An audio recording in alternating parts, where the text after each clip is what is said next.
Welcome to our page Home Study 24/7. আমাদের পেজে সবাইকে স্বাগত জানাই। আজকে আমরা পড়ব mycoplasma. Mycoplasma is the smallest bacteria. সমস্ত ব্যাকটেরিয়ার মধ্যে কিন্তু মাইকোপ্লাজমা সবথেকে ছোট ব্যাকটেরিয়া এবং মাইকোপ্লাজমা কিন্তু বিভিন্ন রকম ডিজিজের জন্য দায়ী। And of course mycoplasma genetic material নিয়ে আমরা আজকে আলোচনা করব।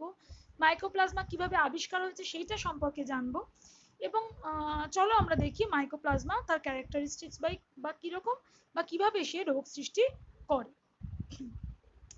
First of all mycoplasma invention কি করে হলো সেটা আমরা একটু দেখি। In 1898 two French scientists E. Neocart and R. Roux, while studying pleural fluids of cattle suffering from pleuropneumonia disease, discovered the organism which are known as Mycoplasma and was designated as PPLO. Okay, pneumonia like organism. তো আমরা 1898 সালে দুজন বিজ্ঞানী ছিলেন, একজন French scientist E নিওকার্ট and আর রাউক্স। এই দুজন বিজ্ঞানী কিন্তু প্লিউরাল ফ্লুইড, এই প্লিউরাল ফ্লুইড কি, ক্যাটেলের যে ফ্লুইডটা লাংস এবং চেস্টের মাঝখানে একটা সংযোগ স্থাপন করেছে, সেই ফ্লুইডটাকে বলা হয় প্লিউরাল ফ্লুইড। তো সেই ফ্লুইডটা সাধারণত লাংসের চারিপাশে যদি অ্যাকুমুলেশন করে তাহলে লাংসের কিন্তু কার্যকারিতা অনেক কমে যায়। তো সেই প্লিউরাল ফ্লুইডটা নিয়ে যে কিনা একটা নিউমোনিয়া আক্রান্ত ছিল, সেই রকম একটা ক্যাটেলের প্লিউরাল ফ্লুইডটাকে নিয়ে তিনি বিজ্ঞানীরা দেখেছেন এবং সেখানে এক ধরনের অর্গানিজম পান যেটা হচ্ছে অনেকটা নিউমোনিয়া কজিং অর্গানিজমের মতোই দেখতে এবং তার নাম দেন নিউমোনিয়া লাইক অর্গানিজম অর পিপিএলও। এবং এভাবেই কিন্তু প্রথম মাইকোপ্লাজমার আবিষ্কার হয়েছিল। In 1929, Novak put this organism under the genus Mycoplasma.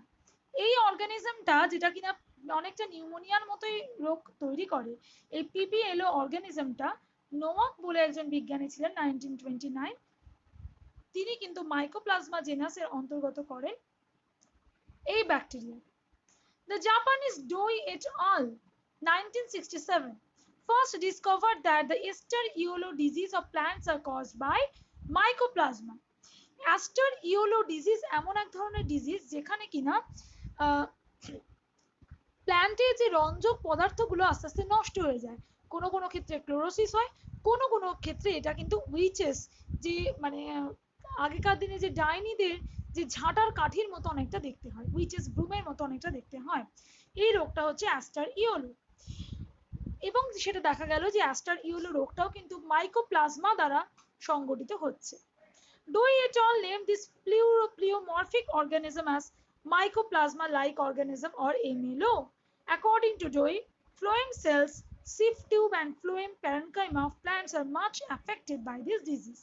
এই রোগে কিন্তু ম্যাক্সিমামলি ফ্লোয়েম সেল, ফ্লোয়েম আমরা জানি কি কাজ করে, যে খাবারটা তৈরি করে করলে আমরা জানি প্ল্যান্ট হচ্ছে কি অটোট্রফিক, অর্থাৎ নিজের খাবার নিজে তৈরি করে যে টিস্যুর মাধ্যমে সেটা বিভিন্ন অর্গানে পাঠাচ্ছে প্ল্যান্টের, সেটা হচ্ছে ফ্লোয়েম। এবং এই ফ্লোয়েম কিন্তু এই ক্ষেত্রে নষ্ট হচ্ছে, ফ্লোয়েমের বিভিন্ন পার্ট যেমন সিভ টিউব, ফ্লোয়েম প্যারেনকাইমা নষ্ট হচ্ছে। সো এইভাবে কিন্তু আস্তে আস্তে মাইকোপ্লাজমার তার ডিজিজ এবং মাইকোপ্লাজমার প্রেজেন্সটা কিন্তু ধরা পড়ে। চলো একটু দেখি মাইকোপ্লাজমা কিরকম দেখতে। সো এই একটা ব্যাকটেরিয়া অনেকটা এইরকম শেপের দেখতে, যে বিভিন্ন ধরনের সলিউবল প্রোটিন নিয়ে তৈরি, রাইবোসোম নিয়ে তৈরি, ডিএনএ আছে এবং এখানে কিছু সলিউবল আরএনএ পর্যন্ত রয়েছে এবং এর কভারটা হচ্ছে লিপোপ্রোটিন মেমব্রেন, লিপোপ্রোটিন অর্থাৎ লিপিড যুক্ত প্রোটিন মেমব্রেন নিয়ে তৈরি। So mycoplasma that is formed with a membrane that is called lipoprotein membrane.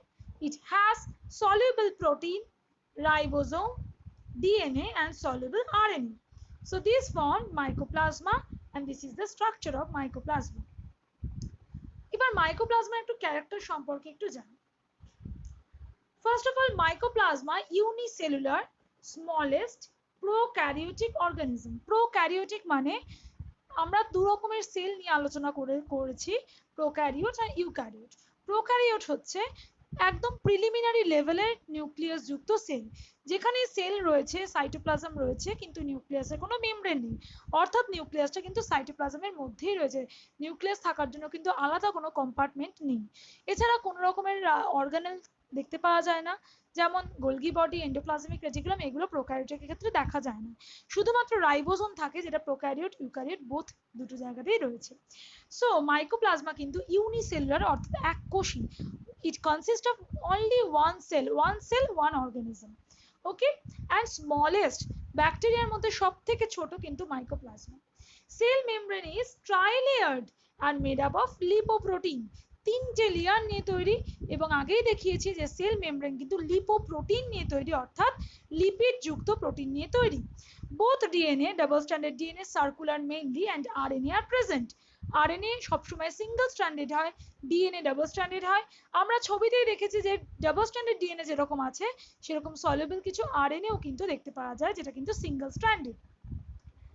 Mycoplasma may be the simplest form of life capable of independent growth, reproduction and metabolism. এরা কিন্তু নিজে নিজে reproduction করতে পারে, growth বাড়াতে পারে, এবং মেটাবলিজম বা বিপাক ক্রিয়া সম্পন্ন করতে পারে। They are cell wall less hence. They exhibit pleomorphism and thus called as joker of plant kingdom. Joker of plant kingdom কিন্তু মাইকোপ্লাজমাকে বলা হয়, কারণ মাইকোপ্লাজমা কিন্তু প্লিওমরফিক, অর্থাৎ বিভিন্ন ধরনের শেপ নিয়ে আসতে পারে। অনেকটা জোকার যেরকম সবসময় হাসে, কখনো সিরিয়াস মুড নিয়ে থাকে, বিভিন্ন অঙ্গভঙ্গি করে, সেই রকম মাইকোপ্লাজমার বডিতেও কিন্তু সেই রকম দেখতে পাওয়া যায় বলে joker of plant kingdom is called as mycoplasma, or mycoplasma is called as joker of plant kingdom. Osmotrophic mode of nutrition, absorption of nutrients by osmosis is found in mycoplasma.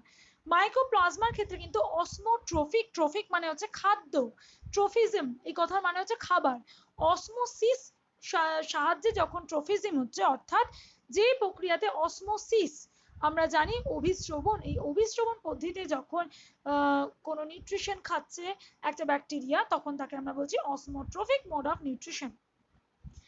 They are resistant to antibiotic as penicillin that act on cell wall. Cell ওয়ালে সাধারণত penicillin অ্যান্টিবায়োটিকটা কাজ করে এবং sell ওয়ালকে নষ্ট করে ব্যাকটেরিয়াকে ধ্বংস করে, but this mycoplasma is in resistance of this penicillin and antibiotics. Okay, they are sensitive to tetracycline and chloramphenicol that act on metabolic activities. Metabolic activities কে নষ্ট করতে সাহায্য করে দুটো antibiotic, that is tetracycline and chloramphenicol, and এই tetracycline এবং chloramphenicol-এর বিরুদ্ধে কিন্তু এই কাজ করতে পারে না মাইকোপ্লাজমা, অর্থাৎ মাইকোপ্লাজমাকে নষ্ট করতে tetracycline এবং chloramphenicol, যেটা কিনা মেটাবলিজম অর্থাৎ বিপাক ক্রিয়াকে নিয়ন্ত্রণ করে, বিপাক ক্রিয়াকে আটকে দেয়, সেই রকম অ্যান্টিবায়োটিক্স কিন্তু এখানে কাজ করে। Most of the species of mycoplasma are facultative and aeroba, অর্থাৎ ফ্যাকাল্টেটিভ মানে প্রয়োজন মতো এরা কিন্তু বায়ুহীন জায়গাতেও থাকতে পারে, বায়ুযুক্ত পরিবেশেও থাকে, কখনো কখনো কিন্তু এরা বায়ুহীন জায়গাতেও থাকতে পারে, উইদাউট অক্সিজেন কিন্তু এরা বেঁচে থাকতে পারে। Species of mycoplasma are saprophytic or facultative parasite. এরা কিন্তু স্যাপ্রোফাইটিক হয়, অর্থাৎ এরা মৃত জীবজন্তুর পুষ থেকে নিউট্রিশন নিয়ে কিন্তু এরা বেঁচে থাকতে পারে। অ্যান্ড মোর ওভার এরা কিন্তু ফ্যাকাল্টেটিভ প্যারাসাইট, অর্থাৎ ক্ষেত্র বিশেষে কিন্তু এটা মানুষের বা যে কোনো হোস্টের বডিতে গিয়ে তার বডিতে থেকে তার ক্ষতি করে কিন্তু তারা বসবাস করতে পারে। সো আমরা মাইকোপ্লাজমার কিছু ইম্পর্টেন্ট বৈশিষ্ট্য দেখলাম, তার আগে আমরা আরেকবার ছবিটা দেখে নিয়ে দেখবে আরো ক্লিয়ার হয়ে যাবে। মাইকোপ্লাজমার triple layer of membrane layer নিয়ে তৈরি হয়েছে, যেটা লিপোপ্রোটিন নিয়ে তৈরি। It has soluble RNA and double standard DNA, both are present here. Ribosome and soluble protein নিয়ে এরা তৈরি। অ্যান্ড আমরা কি কি ক্যারেক্টার দেখলাম, যে এরা unicellular, smallest prokaryotic organism. Number 2, cell membrane is tri-layered and made up of lipoprotein. Both DNA and both RNA are present. Number 3, mycoplasma may be the simplest form of life capable of independent growth, reproduction and metabolism. Number 4, they are cell wall-less, hence they exhibit pleomorphism and thus called as Joker of plant kingdom, এদের কিন্তু সেরকম ভাবে cell wall থাকে না, কম থাকে, এবং এরা তাই জন্য বিভিন্ন শেপ চেঞ্জ করতে পারে, তাই জন্য এদেরকে কিন্তু বলা হয় Joker of plant kingdom. Osmotropic mode of nutrition can be seen in case of mycoplasma. They are resistant to antibiotic as penicillin that act on cell wall. যেহেতু এদের সেল ওয়াল খুব একটা নেই, সেই কারণে কিন্তু সেল ওয়ালের বিরুদ্ধে যে অ্যান্টিবায়োটিক কাজ করে অর্থাৎ পেনিসিলিন, সেটা কিন্তু এদের বডিকে মারার জন্য মাইকোপ্লাজমার বিরুদ্ধে কাজ করতে পারে না। They are sensitive to tetracycline and chloramphenicol that act on metabolic activities. Most of the species of Mycoplasma are facultative anaeroba.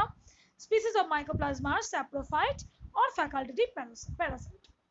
So these are the characteristics of Mycoplasma. Mycoplasma নিয়ে আমরা কিছু ইম্পর্টেন্ট টার্ম আমরা পড়ি, জেনে রাখি। That is the term Mycoplasma from the Greek mykes means fungus and plasma means formed, was first used by Albert Bernhard Frank in 1889 to describe an alternate state of plant cell cytoplasm resulting from infiltration by fungus-like microorganism. তো মাইকোপ্লাজমাকে অনেকটা দেখতে মাঝে মাঝে fungus like, তাই জন্য এর নাম mycoplasma. Mykes, mykes means fungus and plasma means formed. এবং এই নামকরণটা করেছেন 1889-এ অ্যালবার্ট বার্নহার্ড ফ্র্যাঙ্ক। এবং এটা এই জন্যই বলেছিলেন যে প্ল্যান্টের সেল সাইটোপ্লাজম কিন্তু সেটা কিন্তু ভরে থাকে অনেক সময়। প্ল্যান্ট সেলে যদি মাইকোপ্লাজমা দ্বারা এফেক্টেড হয় সেক্ষেত্রে প্ল্যান্ট সেল কিন্তু পুরোপুরি ফাঙ্গাস লাইক একটা অর্গানিজম নিয়ে ভরে থাকে, এবং যেটা দেখা যায় যে অ্যাকচুয়াল মাইকোপ্লাজমা পুরো জায়গাটাকে কিন্তু কভার করে রাখে। The presence of mycoplasma was first reported in sample of cancer tissue in the 1960. Mycoplasma কিন্তু ক্যান্সারের সাথেও রিলেটেড। 1960 সালে কিন্তু ক্যান্সার টিস্যুতেও মাইকোপ্লাজমার উপস্থিতি পাওয়া গেছে। Since then, several studies tried to find and prove the connection between mycoplasma and cancer, as well as how the bacteria might be involved in the formation of cancer. সেই সময় থেকে এখনো পর্যন্ত কিন্তু এই নিয়ে রিসার্চ করা যাচ্ছে যে কিভাবে মাইকোপ্লাজমা ক্যান্সারের সাথে সম্পর্কযুক্ত।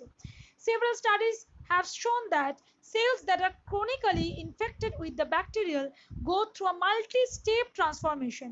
The changes caused by chronic mycoplasmal infection occur gradually and are both morphological and genetic.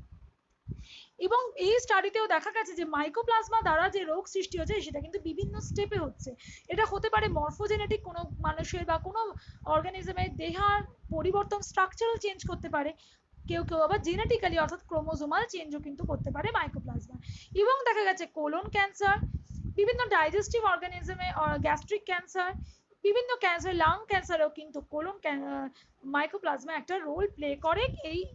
এই মাইকোপ্লাজমার সাথে ক্যান্সারের কানেকশন নিয়ে কিন্তু এখনো স্টাডি অব্যাহত।